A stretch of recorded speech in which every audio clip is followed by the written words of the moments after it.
Radhe Radhe everyone. अभी हमें 2 हफ्तों की ब्रेक के बाद दीदी दोबारा से मिले हैं। थैंक यू दीदी फॉर योर टाइम। इन सबके बिहाफ पे मैं आपको वेलकम करना चाहूंगी। राधे राधे। सब लोग बहुत एक्साइटेड थे दीदी, मुझे रेगुलर मैसेजेस आ रहे थे और वेट नहीं कर पा रहे थे क्वेश्चन आंसर सेशन के लिए।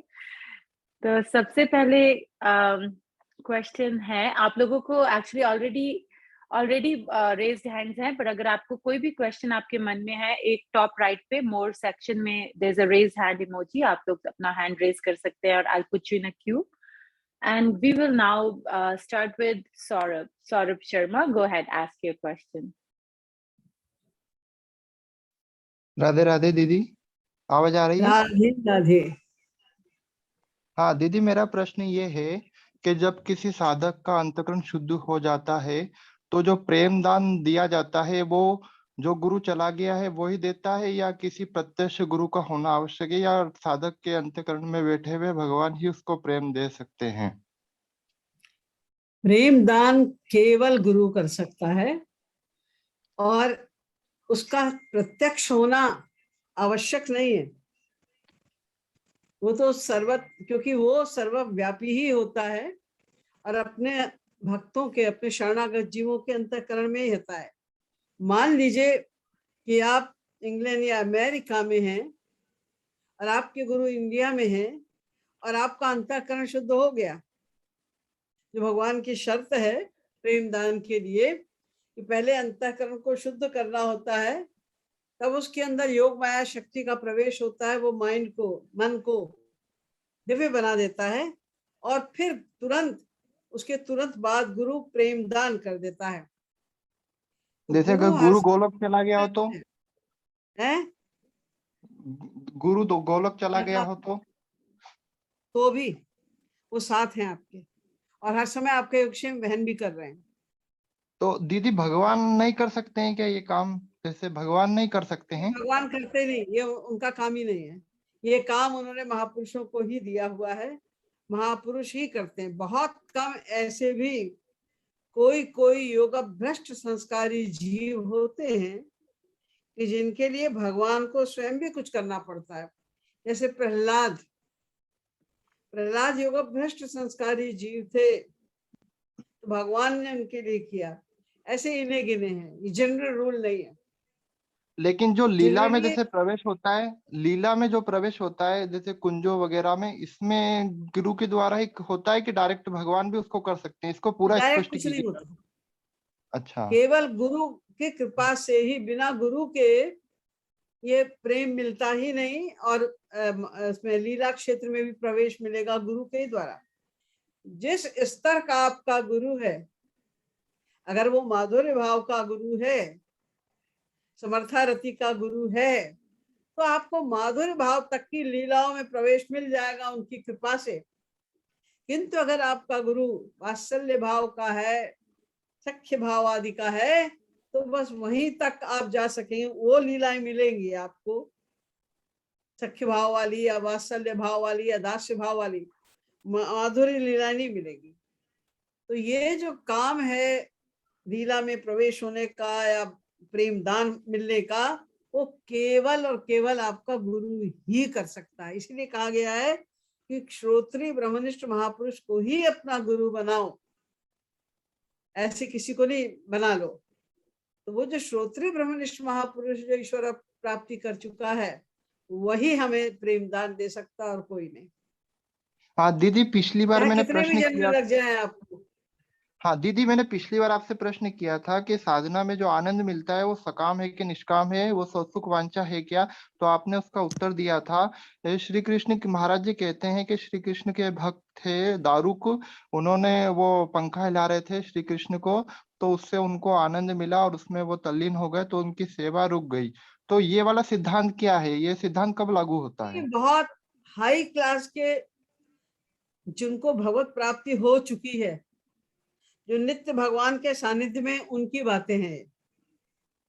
अभी तो हमें सेवा ही करनी पड़ेगी, सेवा की भावना बनानी पड़ेगी। हमें प्रत्यक्ष सेवा तो मिल ही नहीं रही है। तो ये सिद्धांत मतलब क्या है? ये कब लागू होगा? मतलब इसको किस तरह प्रैक्टिकल, ईश्वर इसलिए मैंने प्राप्ति प्रश्न के पूछा था बाद वो। जब आप उनके परिकरों में शामिल हो जाएंगे, उसके बाद का सिद्धांत है।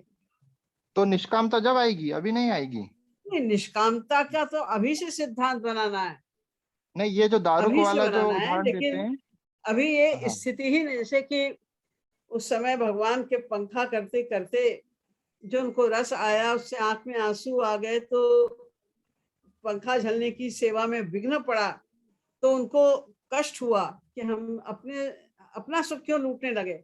हम तो अपने श्याम सुंदर के सेवा के लिए, उनके सुख के लिए आए थे, हम अपना सुख क्यों, ये उनको क्षोभ हुआ, उन्हें दुख हुआ इस बात का। लेकिन हमें अभी प्रत्यक्ष सेवा तो मिल ही नहीं रही है, और अभी हमको इतना आनंद भी नहीं मिल सकता जो कि भगवत प्राप्त संतों को उनके दर्शन से आनंद मिलता है। ये धीरे धीरे करके जब बहुत ऊंची अवस्था हो जाएगी, भाव भक्ति की पराकाष्ठा पर आप पहुंच जाएंगे, तो बिना भगवत प्राप्ति के भी कभी कभी आपको ऐसा अनुभव होगा कि साक्षात अब भगवान के सामने खड़े हैं। भगवत प्राप्ति नहीं है अभी, लेकिन ऐसा अनुभव, रूप ध्यान इतना परिपक्व हो जाएगा कि आपको लगेगा कि आप भगवान के सामने खड़े हैं, सचमुच आप उनकी सेवा कर रहे हैं। तब ऐसा हो भी सकता है जीव के साथ भी, उसको लगे कि हमने क्यों हमने सेवा में बाधा की, क्यों अपने सुख की बात सोचने लग गए। ये इस तरह की भावना आ सकती है, लेकिन अभी साधारण साथ को भी नहीं, बिना भाव भक्ति की पराकाष्ठा तक पहुंचे हुए तो इसकी कल्पना भी नहीं हो सकती। दीदी, महाराज जी कहते हैं कि अनंत बार कृपालु तुमको मिल चुके हैं, तो अनंत गुरु मिल चुके हैं अनंत जन्मों में, लेकिन कृपालु मिल चुके, इसका मतलब क्या है? गुरु मिल गए वो तो मान लिया, लेकिन कृपालु मिल गए हैं ये बोला है। वो खुद मिले हैं और अभी भी मिलेंगे आपको। जब तक आप उनसे जुड़े रहेंगे, आपको मिलते रहेंगे, और तब तक वो अब आपका पीछा नहीं छोड़ेंगे जब तक आपको भगवत प्राप्ति नहीं हो जाएगी। यही तो महानता है गुरु की। तो अनंत कृपालु मिल गए, उन्होंने इसका एक मतलब बार क्या है? जिम्मा मतलब वो ले स्वरूप लिया में तो किसी आए जीव ना का तो अभी। ले लिए।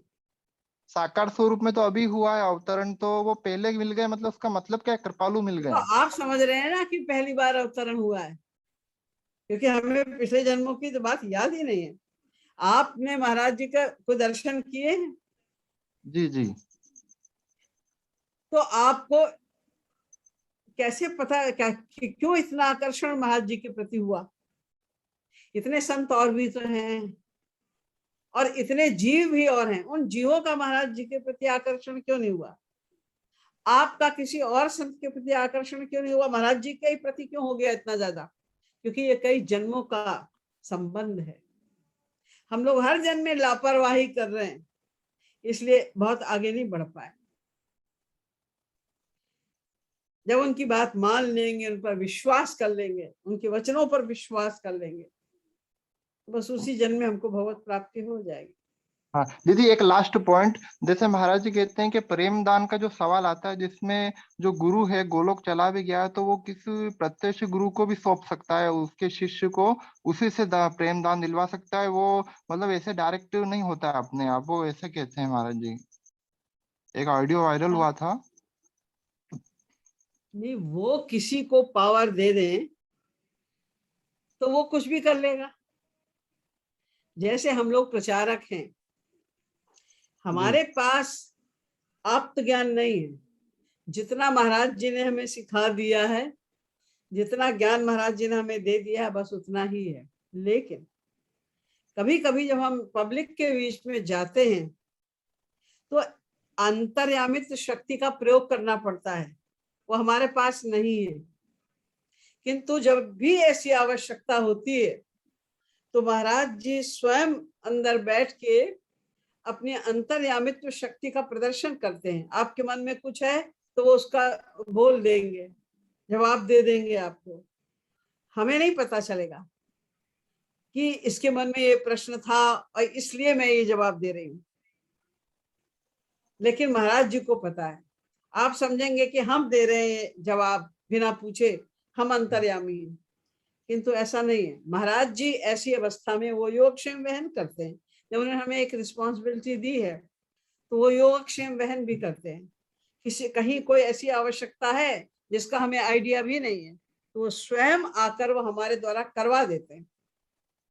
तो किसी के माध्यम से करवा देना ये हमारे द्वारा करना नहीं है, वो महाराज जी का ही करना है। खाली उन्होंने एक इंस्ट्रूमेंट यूज किया, हमारे माध्यम से कराया। दीदी जैसे किसी को भगवत प्राप्ति हो गया हो तो महाराज जी ने उस विषय में बताया, लेकिन कुछ ऐसा लॉजिक बताइए जिससे पता चल सके कि किसको भगवत प्राप्ति हो महाराज गया जी है। कभी नहीं वे बताते थे कि किसको भगवत प्राप्ति हो गई और किसको नहीं हुई। जैसे उसको ये कैसे थैंक यू उनकी भैया। पहचाने? भाव।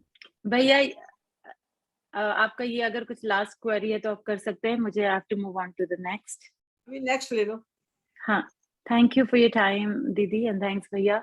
द नेक्स्ट क्वेश्चन दीदी इन्होंने लिख के भेजा है कि अगर महाराज जी अभी प्रत्यक्ष रूप में नहीं है और महाराज जी ने बोला है कि संत को ही दान करना चाहिए, तो क्या अगर महाराज जी नहीं है तो हम उनके प्रोजेक्ट्स में दान करें तो क्या वो भी इक्वल कहलाया जाएगा या उसमें कुछ फर्क रहेगा? और कहाँ करेंगे? जो उनके आश्रम हैं, जो उनके प्रोजेक्ट हैं, उसमें हम सहायता करके उनको दान कर सकते हैं। अब वो तो गोलोक में बैठे हैं, अब गोलोक थोड़ी जाएंगे हम। अभी हमारा अधिकार इतना कहाँ हुआ है कि हम गोलोक पहुंच जाएंगे उनको देने के लिए। हम आप तो ढूंढते ढूंढते गोलोक आ गए, इसलिए हमको तो अभी उनके प्रोजेक्ट्स में ही करना पड़ेगा, उनकी भावना से। तो दीदी उसका लाभ इक्वल है, वो पूछ रहे कि क्या लाभ सेम होगा अगर महाराज जी जब थे उनको दिया और अभी प्रोजेक्ट में दिया, तो क्या वो एक ही रिजल्ट होगा उसका? क्या दीदी फल उसका सेम ही है, चाहे महाराज जी जब थे उनको तब दान दिया या फिर अब दे रहे हैं उनके प्रोजेक्ट्स में, is it the same thing? Result wise same होगा? सेम होगा? भावना का फल मिलता है वहां। आपने महाराज जी को दिया भावना के साथ में तो भी वही रिजल्ट है, और आपने अब प्रोजेक्ट्स में महाराज जी की भावना से दिया तो भी वही रिजल्ट है। भावना महाराज जी की होनी चाहिए। और दीदी इन्हीं के साथ उन्होंने क्वेश्चन पूछा है कि एक साधक को कितने घंटे सोना चाहिए, शायद आपने बहुत बार बताया पर दोबारा से, एक साधक को कितने घंटे सोना चाहिए? एक साधक को 6 घंटे से अधिक नहीं सोना चाहिए। ठीक है, थैंक यू दीदी। And the next question is from Sunny Carell from Houston. So Sunny, go ahead, ask your question. Radhe, Radhe. Radhe Radhe. So my question is, so it is said that Guru Bhakti is greater than Hari Bhakti. So my question is, how do I practically practice Guru Bhakti is greater than Hari Bhakti? You have to have a faith that without Guru Bhakti, you cannot do anything. You cannot realize God. Forget about realizing God. You cannot purify your heart as well. For the purification of heart as well, you need Guru. You need Guru Bhakti. You have to worship Guru. There was a Saint Aditi and she said this thing very clearly, that Bhaktir yatha haro me asti तत्वरिष्ठा गुरा यदि, अगर जितनी भक्ति हमारी भगवान में है उससे भी ज्यादा भक्ति गुरु में हो, तो इस सत्य के आधार पर भगवान हमें तुरंत दर्शन दे। She challenged that if my bhakti is greater than my bhakti towards God, then God should appear immediately in front of me, and God had to appear. तो गुरु बिनु होई की ज्ञान, Tulsidas ji also said that गुरु बिनु भव निधि तरई की कोई जो बिरंच शंकर सम होई. If you are competent like Brahma and Shankar as well, even then without Guru, you cannot even purify your heart, what to say of realizing God. So you have to think about it again and again. You should know the Mahatma, the importance of Guru. I have given the lecture. Many lectures are there in Hindi and English both. You should listen to them again and again. When you know more about Shri Maharaj Ji and Maharajji's divine powers, then naturally your love for Maharaj will increase. Like if you hear about someone every day that he's very nice, very intelligent, very genius, then naturally you have a good feeling for that person. Likewise, if you hear this person is bad, everybody is saying this person is bad. So you have that kind of feeling for that. For others, you are neutral. In the same way, if we hear more about Guru, we know more about the powers of Guru, then our love for Guru will increase automatically. Thank you, Sunny.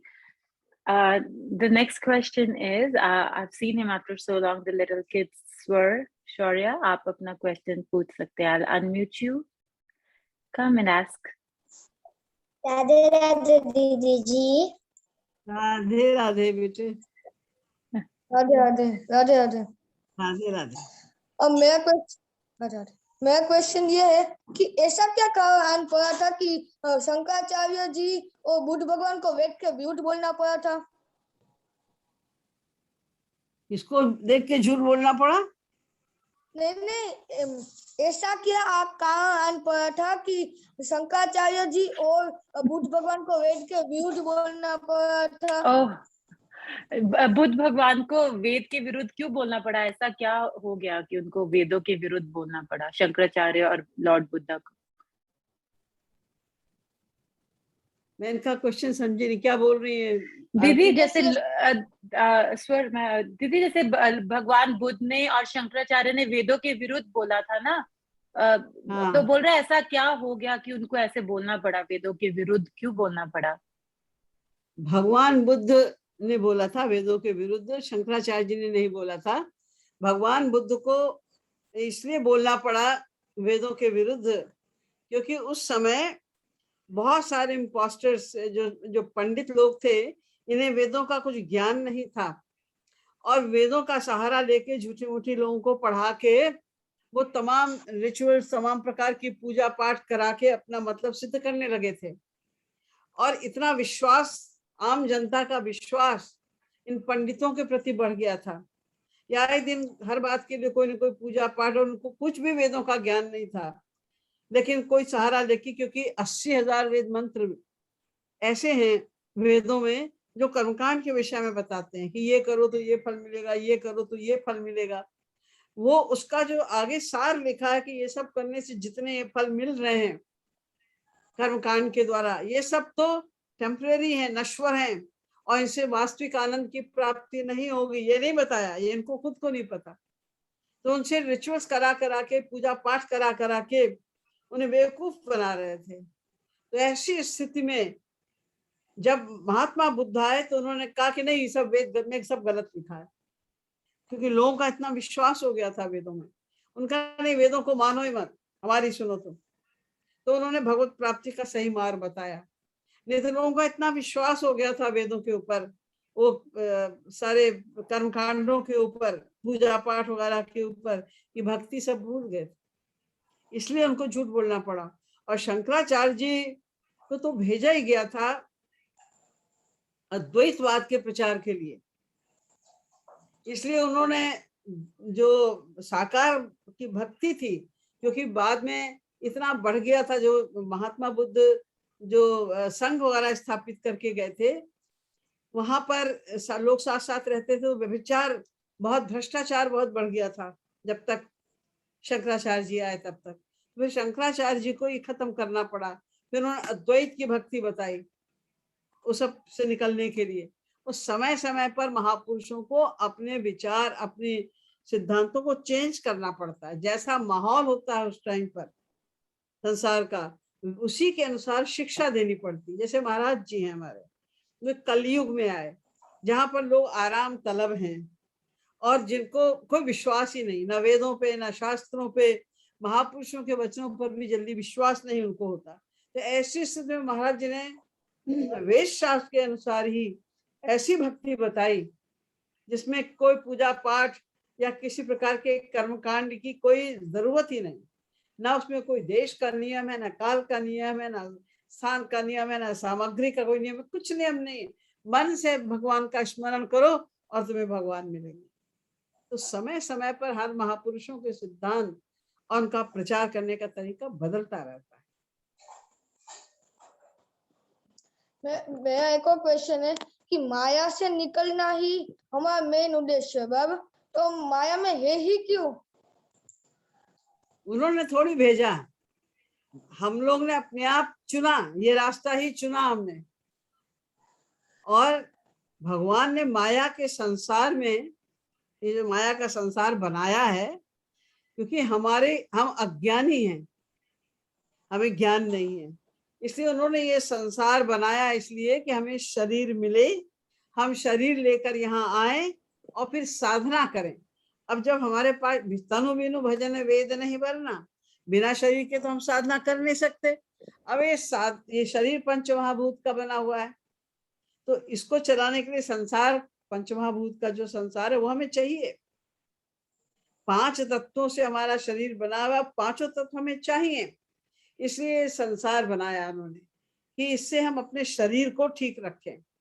और जो हम हैं यानी आत्मा, हमारे तो परमात्मा है, भगवान है, तो मन से हम उनका स्मरण करें और शरीर को ठीक रखकर शरीर के द्वारा हम साधना करें, कीर्तन करें, भजन करें, मनन करें। इसलिए हमको ये शरीर दिया गया है आत्म कल्याण के लिए। भगवान कुछ भी करते हैं क्योंकि वो तो सर्वज्ञ हैं, हम लोग के समान अल्पज्ञ थोड़ी है, तो वो कुछ भी काम जो करेंगे वो सर्वज्ञता का ही होगा, उसमें कोई किंतु परंतु लगाने की गुंजाइश नहीं होती, उसको काटने की किसी को हिम्मत नहीं होती, क्योंकि वो जानते हैं कि वो क्यों कर रहे हैं। उनके हर काम का केवल और केवल एक ही कारण होता है, वो है जीव कल्याण। जिस तरह से जीवों का कल्याण होगा वो वही करे, इसके अलावा कुछ कर ही नहीं सकते, क्योंकि उनका अपना तो कोई स्वार्थ है ही नहीं, वो तो स्वयं ही आनंद स्वरूप है, उनका क्या स्वार्थ है किसी से। थैंक यू दीदी जी। Radhe Radhe Radhe Radhe Radhe. Thank you, Sharanswar. And next participant would be Vaibhav Patel. Vaibhav, आप अपना क्वेश्चन पूछ सकते हैं। जी राधे राधे दीदी जी, प्रणाम। राधे राधे। दीदी मेरा प्रश्न तो मेरा कुछ नहीं है, मेरा तो यही है कि मतलब मुझे तो मतलब आप महाराज जी से, आप लोग प्रचारक उनके अंतरंग है, तो आप आदेश करवा दीजिए महाराज जी, किसी भी अवस्था में चाहे स्वप्न में आदेश दें कि किस चीज से मुझे इसी जन्म में भगवत प्राप्ति होगी, क्या करने से, या तो संसार में रहने से या आश्रम में आके सेवा करने से, मतलब मैं तो नहीं समझ पा रहा। और मेरा अंदर कभी कभी बहुत ज्यादा विरह आता है और कभी कभी बिल्कुल माया में मतलब वो विरह कम हो जाता है, पर फिर भी मतलब पहले से मैंने भगवत गीता पढ़ ली थी, भागवत भी पढ़ी है, जो इम्पोर्टेंट चीजें हैं उसमें, और कृष्ण जी की भक्ति तो पहले से ही कर रहा हूँ। और महाराज जी मैं समझ गया हूँ, ओरिजिनल ब्राह्मण केवल महाराज जी हैं कलयुग में, बाकी सब तो उनको ज्ञान रहता नहीं है और गलत भी देखिए, करते महाराज हैं। जी को समझने का अर्थ ये होता है कि जो महाराज जी कह रहे हैं उसको आप 100% फॉलो करिए। श्री महाराज जी का एक ही कथन है कि उनको एक क्षण के लिए भी भूलो मत। हर समय चलते फिरते, काम करते हुए, खाते पीते, हर समय उनकी उपस्थिति को महसूस करो हर समय, और उनसे मिलने की परम व्याकुलता को बढ़ाओ। वे ही हमारे हैं, एकमात्र उनसे ही हमारा संबंध है। कि ऐसा नहीं क्या ये ख्याली पुलाव हमको बस सोचना है जबरदस्ती, ये फैक्ट है, यही रियलिटी है। क्योंकि बाकी जो रिश्तेदार हैं तो हमारे शरीर के रिश्तेदार हैं, और जैसे ही शरीर समाप्त होता है रिश्ते उसी समय समाप्त हो जाते हैं। हमारा जो सनातन रिश्ता है, अनादिकाल का रिश्ता है, वो केवल भगवान से, उन्हीं से हम उत्पन्न हुए, उन्हीं में हम समा जाएं।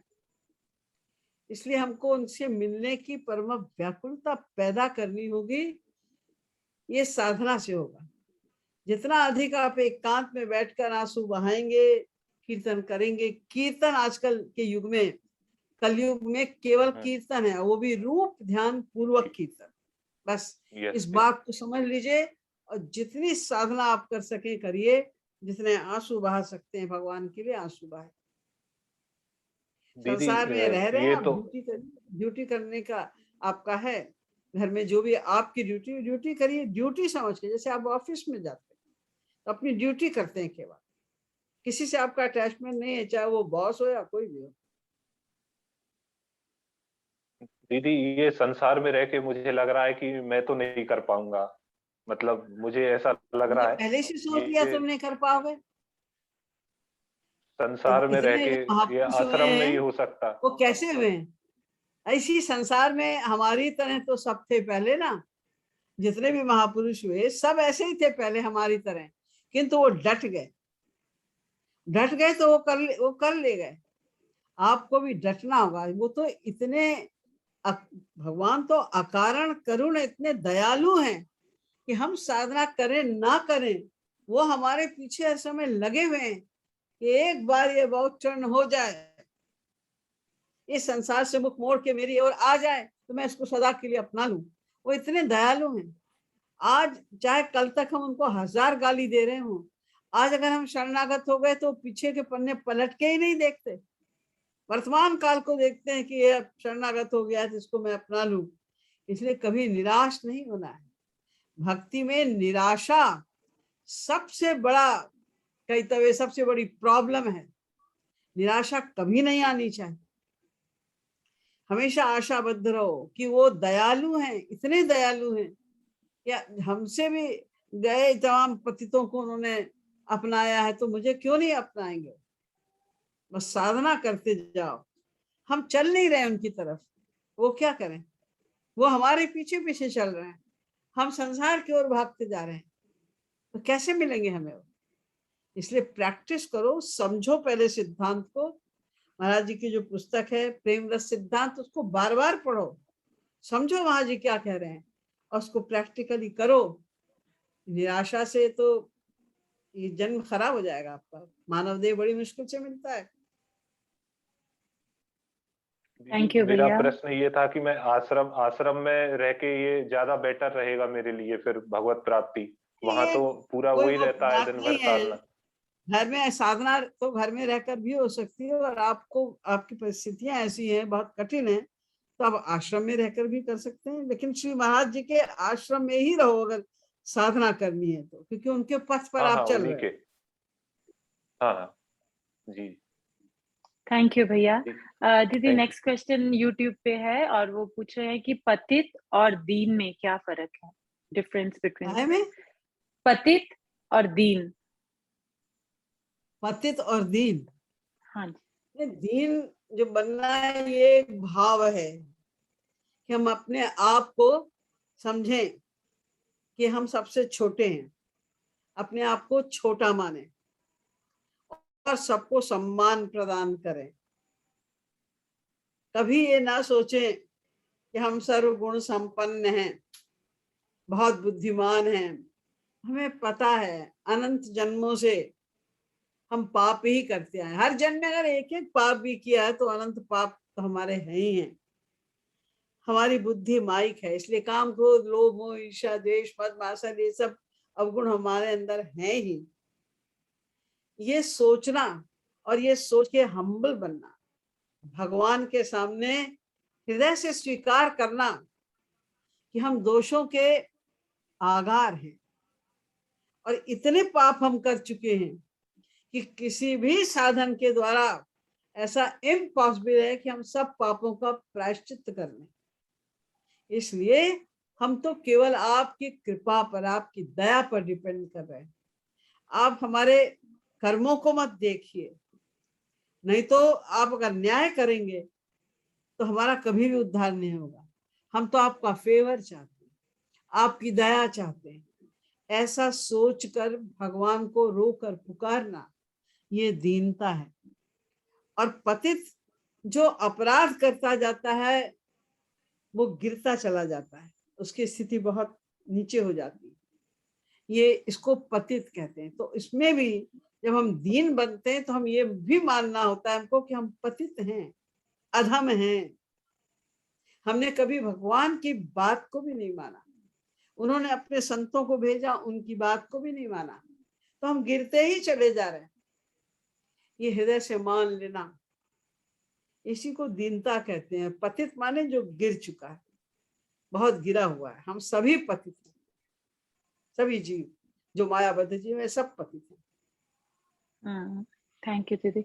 और दीदी नेक्स्ट इज राधा रमन का क्या मतलब है? राधा रमन दीदी, आपको मेरी हाँ आवाज सुन रही है? हाँ दीदी, वो हाँ, पूछ रहे हैं कि नेक्स्ट क्वेश्चन है कि राधा रमन का क्या मतलब है? राधा रमन। जिनका मन सदा राधा में ही रमे, जिनके हृदय में सदा राधा रानी का वास हो, वो राधा रमण। थैंक यू दीदी। नेक्स्ट इज नित्य अभिराम राधा भैया। के साथ रमण करने वाले, विहार करने वाले। ठीक है दीदी, थैंक यू।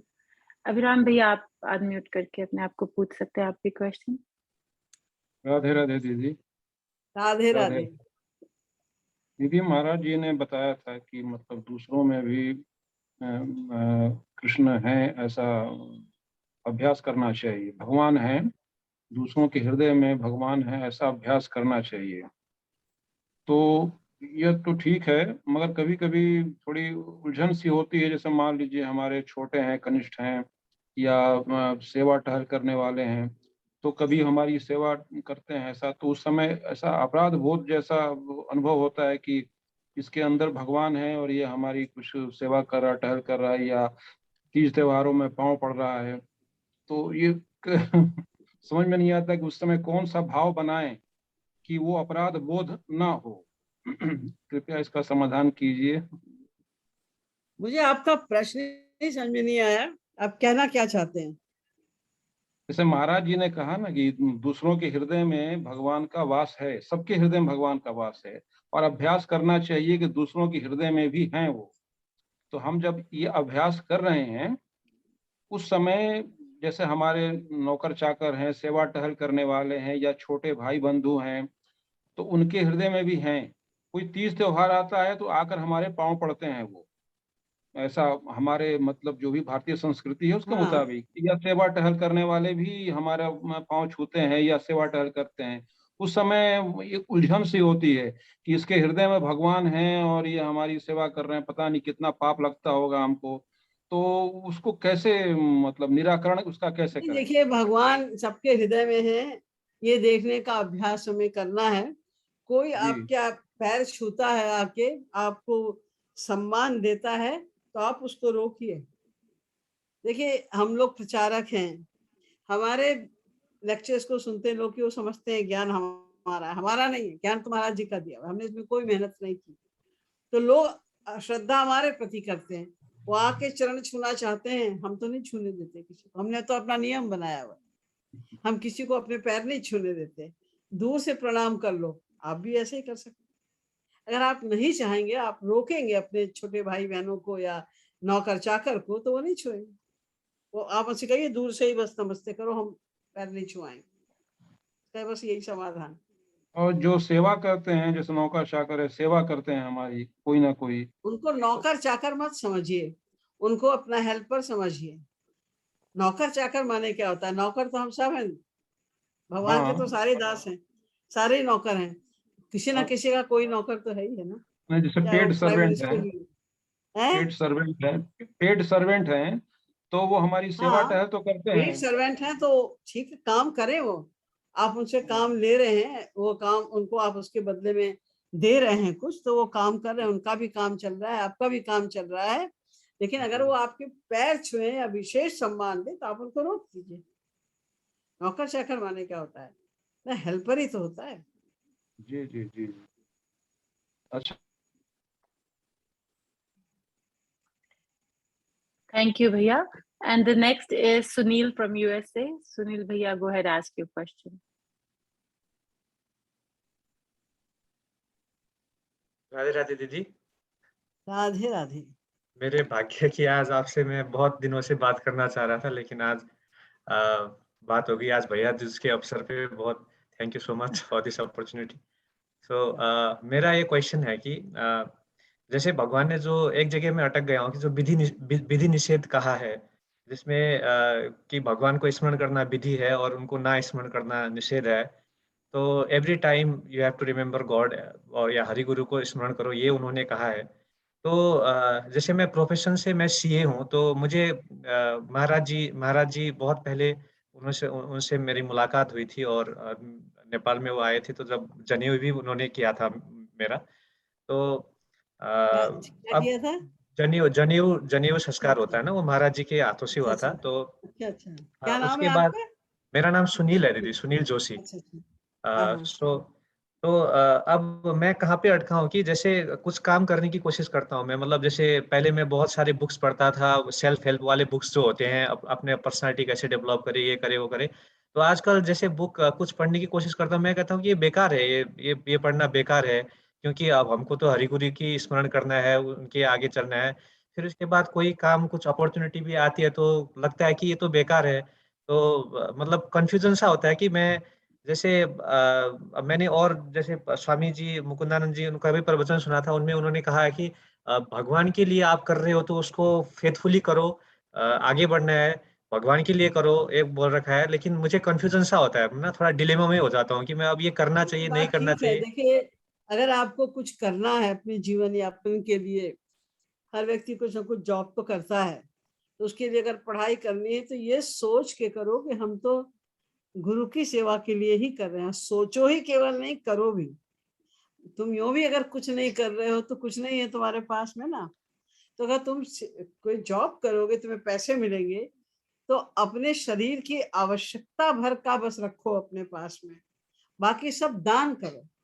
ये भावना होनी चाहिए कमाते समय भी, और हाथ में पैसा आने के बाद भी। कमाते समय तक तो ये ध्यान रखना आसान है, हाथ में पैसा आने के बाद ध्यान रखने में कठिनाई होती। फिर सोचता है व्यक्ति, नहीं चलो इस बार तो हम इतना खर्च कर देते हैं, अगली बार गुरु जी को दे देंगे, यही सोचता रह जाता है, फिर वो लालच बढ़ता जाता है।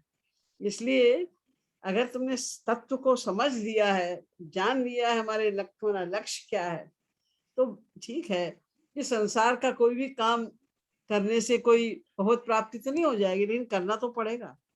शरीर के सारे काम करने पड़ेंगे, बिना कर्म किए कोई रह ही नहीं सकता। मनुष्य शरीर मिला है ना, इसकी रक्षा के लिए हमें काम तो करना ही पड़ेगा। लेकिन हर कार्य को, यहाँ तक कि तुम्हारा नहाना धोना सोना, ये सब भी भगवान के अर्पित होना चाहिए। नहा भी रहे हो तो ये सोचो कि इसी शरीर से हमें सेवा करनी है। अगर फ्रेश होगा शरीर, साफ सुथरा होगा, तो हम अच्छी प्रकार कर पाएंगे सेवा। अगर हम फ्रेशनेस नहीं करेंगे, स्वच्छ नहीं होंगे, तो हम अपने प्रभु की सेवा कैसे कर पाएंगे।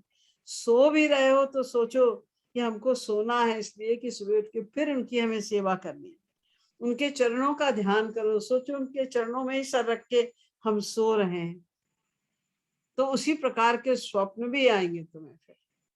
तो हमें हर कार्य को भगवान के अर्पित करते हुए करें, तो वो कर्म कर्म नहीं कहलाता। ऐसे आप खाना बना रहे हो और भगवान के भोग के लिए बना रहे हो, और आप निरंतर सोच रहे हो भगवान के विषय में, तो खाना बनाने की क्रिया नहीं है, वही साधना है। उनका चिंतन मेन जो चीज है साधना में, उनका चिंतन चलना चाहिए, उनका ही चिंतन चलना चाहिए। वो जिस तरह से जो भी करो, यद करोषि यदश्नासि यद जुहोषि तदासि यद तपस्यसि कौन्तेय तत्कुरुते मदर्पणम्। भगवान श्री कृष्ण गीता में कहा है, यद कुरुष, जो भी तुम करते हो वो हमें मदर्पणम्, वो हमें अर्पित करके करो। इससे कंफ्यूजन वाली कोई बात ही नहीं है, इतनी क्लियर फिलॉसफी है ये। इस जो भी करना है करो, जो कुछ संसार में आवश्यक है करना करो, उसको ड्यूटी समझ के करो। मन करते कर्म करहु विधि नाना, मन राखो जहाँ कृपा निधाना। साधे रहो अपने को, अपना लक्ष्य साधे रहो, तो जो मर्जी आया करो। ठीक है दीदी, थैंक यू सो मच। और एक छोटा सा क्वेश्चन और है, मतलब फनी क्वेश्चन है वैसे तो, मेरे को कंफ्यूजन था कि जैसे जो महाराज जी ने एक प्रवचन में कहा था कि आपको मतलब करोड़ों जन्म भी लग जाए, लेकिन टॉप लेवल की ही आप टॉप लेवल की जो भक्ति है उसमें ही आप फोकस करो, कि जो भगवान का फिफ्थ स्टेज की जो भक्ति होती है ना, जहाँ पे प्रेम जाता है, उस पे आप फोकस करो। और प्रवचनों भी कहा है कि जैसे आप बोर हो जाते हो रूप ध्यान करते करते, कि आप जैसे बाल्यकाल का भी कर सकते हो, ये भी कर सकते हो। तो मेरा क्वेश्चन ये है कि जैसे मान लो कि मैंने बाल्यकाल की जो लीला में रूप ध्यान कर रहा हूँ, और मेरी भगवत प्राप्ति हो गई, तो क्या मैं उसी स्टेज पे रहूंगा, मैं आगे की जो 5th स्टेज वाली भक्ति पे वो आदमी वो जीव जा सकता है, नहीं जा सकता? देखो ऐसा है, पहली बात तो ये है कि आपका गुरु किस लेवल का है। तो महाराज जी तो हाईएस्ट लेवल के गुरु हैं। दूसरी बात कि आप उनके फिलॉसफी को फॉलो कितना कर रहे हो। जो निष्काम भक्ति महाराज जी ने सिखाई है कि वो हमारे प्रियतम हैं, श्री कृष्ण हमारे प्रियतम हैं, श्री राधा रानी हमारी स्वामिनी है, ऐसा मान के हमें उनसे प्रेम बढ़ाना है। और प्रेम का मतलब क्या है कि हमें अपनी उनकी सेवा करने की भावना बढ़ाना है। हमें प्रेम चाहिए, क्यों? ताकि उनकी सेवा मिले। सेवा क्यों चाहते हो? उनके सुख के लिए, अपने सुख के लिए नहीं। हम वो सेवा नहीं चूज करेंगे जो हमें अच्छी लगती है, जिसमें हमें सुख मिलता है। वो जिस तरह सुखी हो, जो भी सेवा वो दे दें, चाहे वो श्रृंगार की सेवा हो, चाहे वो झाड़ू लगाने की सेवा हो, या नाली साफ करने की सेवा हो, जो भी सेवा वो देंगे हम सहर्ष उसे अपना सौभाग्य मान के करेंगे। ये महाराज जी ने सिद्धांत बताया है। अब ये है कि कभी कभी अगर आपका मन वात्सल्य भाव में जाता है, ठाकुर जी के बाल रूप में जाता है, या कभी आप उनको अपने सखा के रूप में देख रहे हो, तो इसका ये मतलब नहीं है कि आपको वो बाल रूप में ही दिखाई देंगे, क्योंकि आपकी भावना तो प्रियतम वाली है ना। माधुर्य भाव का यही फायदा है कि आप किसी भी भाव में जा सकते हैं। नीचे वाले सारे भाव तो माधुर्य के नीचे हैं, तो नीचे वाले भावों में आप कभी भी जा सकते हो। जैसे कलेक्टर डिप्टी कलेक्टर की सीट पर बैठ सकता है, डिप्टी कलेक्टर कलेक्टर की सीट पर नहीं बैठ सकता। उसी प्रकार आप नीचे वाले किसी भी भाव में जा सकते हो। जो नीचे के भाव वाले हैं वो ऊपर वाले भाव में नहीं जा सकते। हमें साधना तो करनी है माधुर्य भाव से, लेकिन कभी तुम्हारा मन करता है कि हम बाल रूप के, कोई पद ही ऐसा हो चल रहा है जिसमें उनका बाल रूप आ रहा है, तो करो।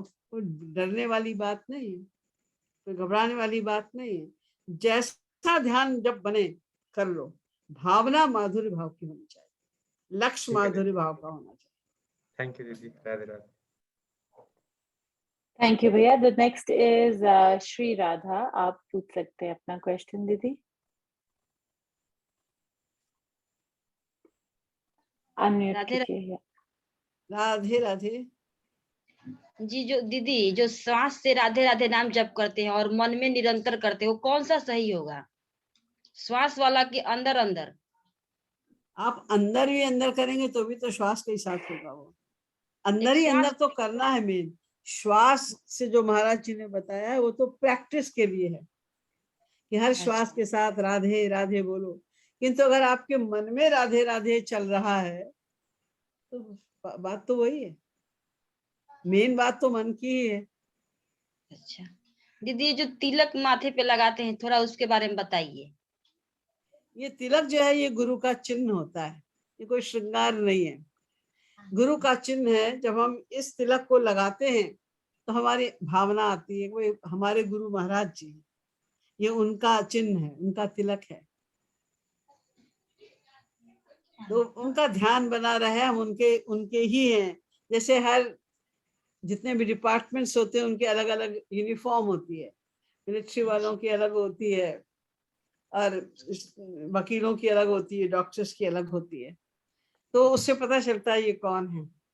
ऐसे ही हम तिलक लगाते हैं, राधे श्यामी पहनते हैं, तो दूर से लोग कह देते हैं कि ये श्री कृपाल जी महाराज के शिष्य हैं, और तो हमें भी दीदी अच्छा लगता चंदन का तिलक है, है। लाल चंदन का तिलक है। हाँ, लाल तिलक तो लाल लगाया जाता है। लाल रंग जो है ये प्रेम का प्रतीक है। लाल रंग को अनुराग भी कहते हैं। संस्कृत में अनुराग, राग माने लाल रंग, तो राग जब हम लगा रहे हैं लाल, ये राग का निशान है, तो हम प्रेम, ये प्रेम का निशान है। ये दीदी जो इस साधना होती है, जो अंदर से निकल के अलग से अपने को देखना होता है, बड़ा घबराहट होता है दीदी। क्यों? काय की गड़बड़? क्या आप सोचते हैं बाहर ही रह जाएंगे? हाँ, ऐसा निकल के खुद को देखना है सपने में सब तो हो ही ऐसा होता ही है, लेकिन रियल में ऐसे करने में घबराहट होता है। नहीं, घबराहट की कोई बात नहीं। ये सोचना है अपने मन में कि हम श्याम सुंदर से मिलने जा रहे हैं। भाव अब देह अपने बना को, के। हाँ, एक गोपी के रूप में सज धज के हम 16 वर्षीय हैं, हम श्याम सुंदर के पास दर्शन करने जा रहे हैं। ये भावना मन से बनानी होती है। आपका शरीर तो नहीं जाता, आपकी आत्मा अंदर से निकल कर नहीं जाती, इसलिए डरने की कोई बात ही नहीं। खाली मन से ही तो हमें मन को ले जाना है खाली, बस। तो ये इसलिए दीदी जो डरने वाली तिलक इसलिए वो है? लाल चंदन, ये तिलक लाल चंदन है कि रोली है? तिलक लाल चंदन है कि रोली है? नहीं, ये चंदन जो है, ये तो चंदन का लेप होता है, और जो ये तिलक है ये रोली से ही लगता है, लाल रंग की रोली से लगाइए, या आजकल तो पेंसिल आ जाती है तिलक लगाने के लिए, उससे आप लगा सकते हैं। तिलक उससे चिन्ह होना चाहिए गुरु का, बस उससे भावना बनी रहती है हमारे गुरु ये हैं, कभी भूलते नहीं गुरु को। फिर थैंक यू दीदी। And next question is from Jai Shri Radhe. आप अपना क्वेश्चन पूछ सकते हैं, सिंस यू हैव टू गो।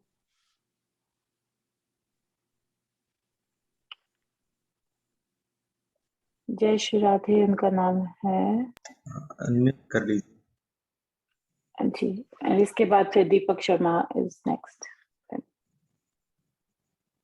वो अनम्यूट कर रहे हैं। अभी अच्छा अनम्यूट हो गया, आप हो रहा है इनसे, या दूसरे पे जाओ? यस दबाने को बोल। यस दबाइए आप भैया, अनम्यूट का बटन आएगा स्क्रीन में, उसको दबाइए।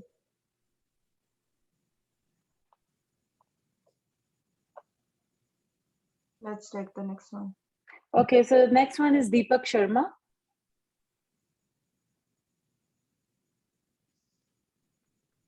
राधे राधे दीदी।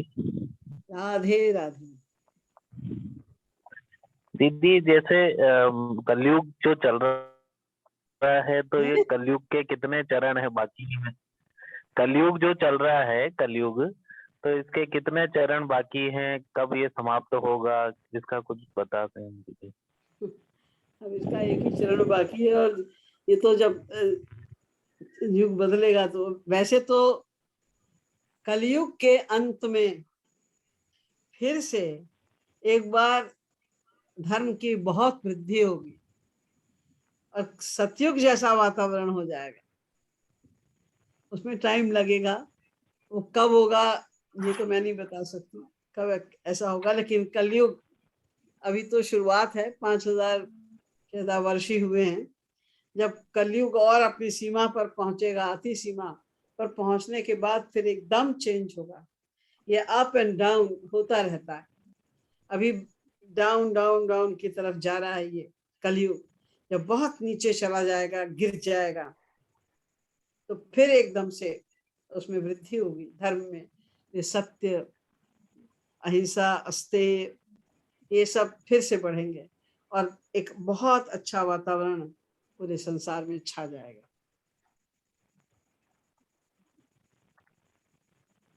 राधे राधे दीदी।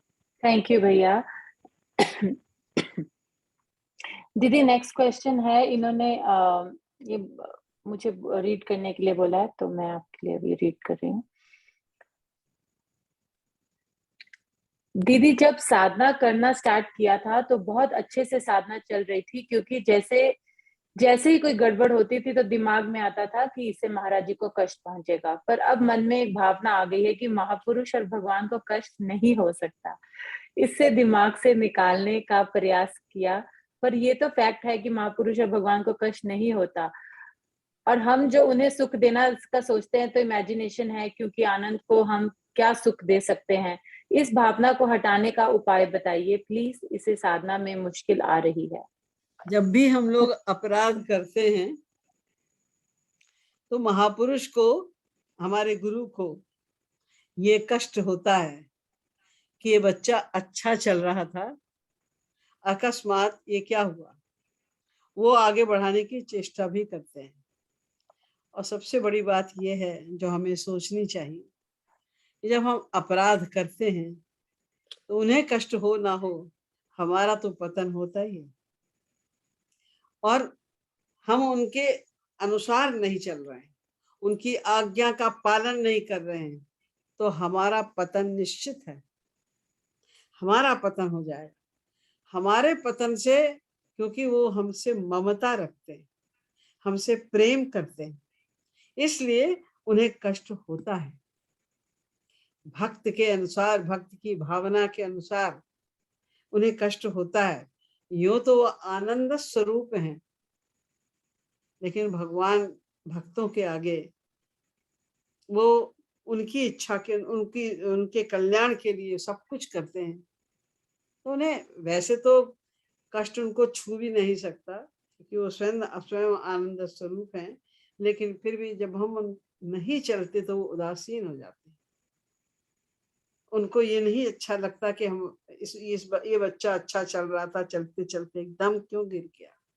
उनको मेहनत ज्यादा पड़ती है, ये कष्ट होता है, उनको हमारे साथ ज्यादा मेहनत करनी पड़ती है। तो बजाय इसके कि हम उनको सुख दें, उनको हमारे साथ कोई ज्यादा मेहनत ना करनी पड़े, ऐसा हम कुछ भी ना करें जो उन्हें अच्छा ना लगे, हम उनको जान जान के दुख दें, मतलब उनकी आज्ञा का पालन ना करें, अपना पतन करें, ये तो भक्ति का स्वरूप नहीं हुआ।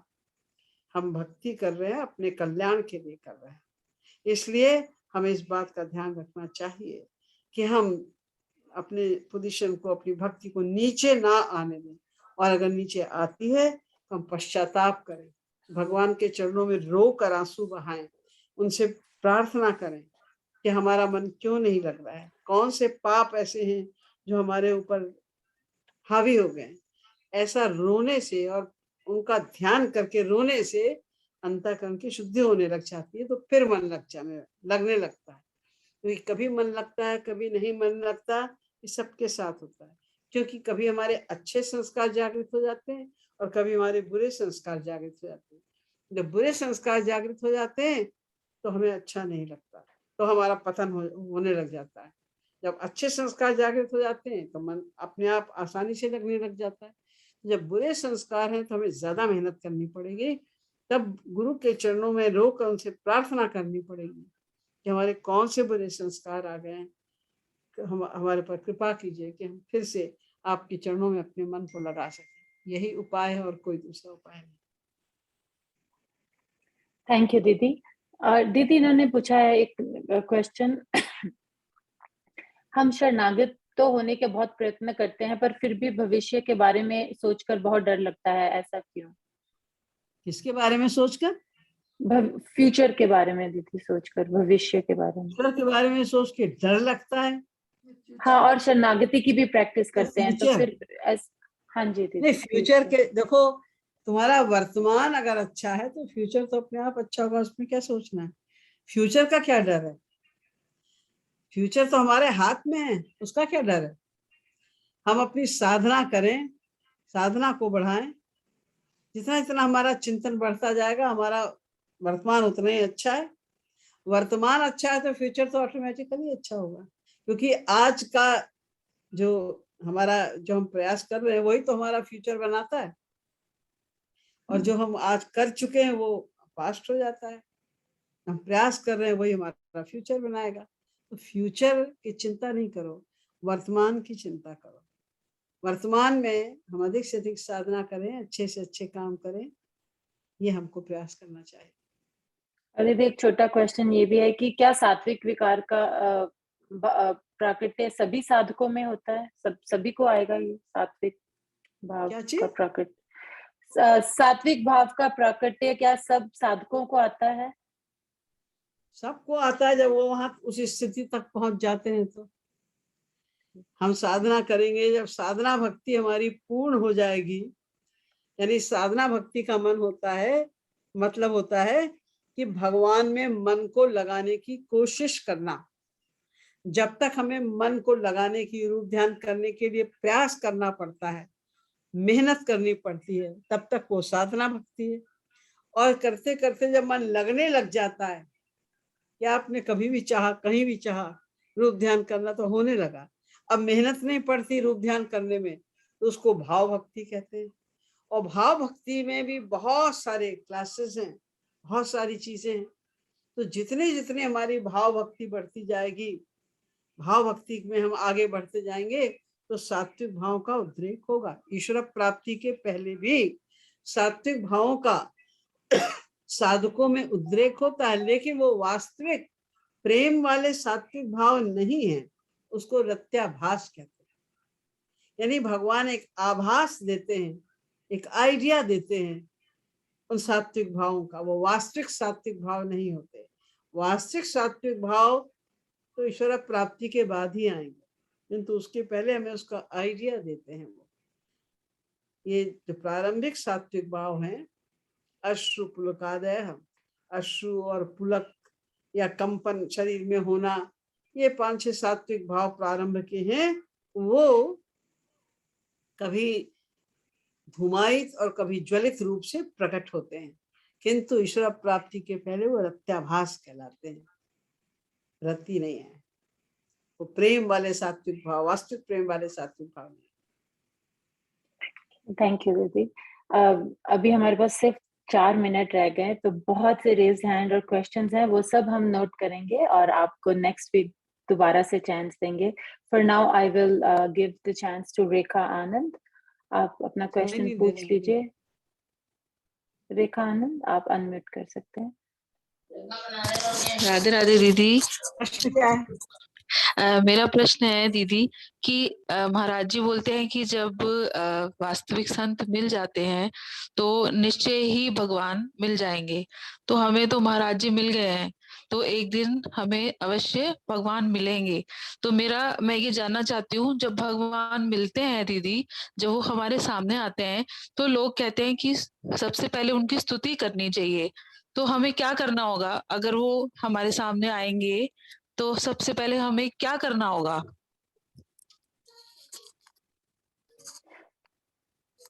ओह, मुझे लगता है दीदी ये चले गए, शायद उन्हीं का कनेक्शन लॉस्ट हो गया।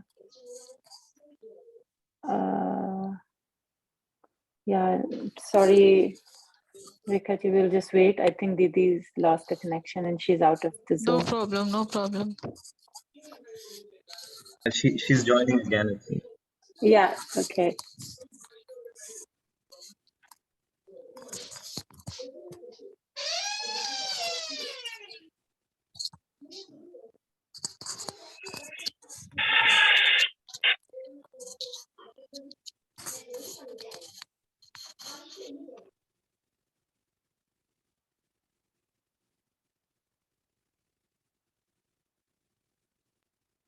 ऑडियो कनेक्ट हो रहा है ना, तो भी हो जाएगा।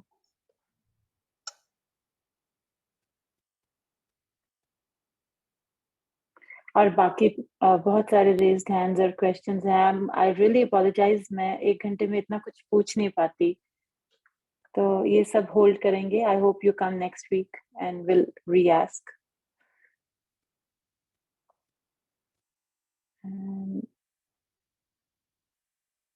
Didi, I may, I think. What do you? So Yash, is Didi there? नहीं, उनका ऑडियो कनेक्ट हो रहा है। हो रहा है। ठीक है, we'll wait for a minute. If she can join, then we will continue. तो फिर रेखा दीदी, हम आपका नेक्स्ट वीक ही यही सेम क्वेश्चन पूछेंगे कि अब मुझे भी इसका आंसर जानना है। आप म्यूट हैं शायद। हाँ, आप हाँ सुना नहीं, आप म्यूट में थे। हाँ, this is my first time actually. मैं बहुत कोशिश करती थी कि ये जूम मीटिंग कब होता है, कैसे होता है, कैसे करूंगी। आज अचानक आई डोंट नो, महाराज जी की कृपा से मेरे हाथ में फोन था और ये मिल गया। And I have lots and lots of questions to ask दीदी, एंड डायरेक्टली दीदी से बात करना is just I am so happy. या आपके पास thank you all of you. Group WhatsApp group में I am just joining it. I'm joining it. I have other groups also. ये सिर्फ बंचे दीदी के इवेंट्स और question answers, because it's lot of questions and दीदी वांट्स टू डू दिस सेवा to answer. तो अगर आप लोगों के पास किसी को भी क्वेश्चंस हैं और कोई फैमिली फ्रेंड्स ज्वाइन करना चाहते हैं, तो हम लिंक भेज दे, अभी आपको चैट में डाल देते हैं और आप सब लोग व्हाट्सएप ग्रुप ज्वाइन कर सकते हो। And for now, we will say Radhe Radhe. It's 9 and Didi is not able to join for some technical difficulties. Thank you all for your time. और फिर Friday को हम लोग reading करते हैं प्रेम रस मदिरा की. So I hope to look forward to see you there too. Thank you. Radhe Radhe.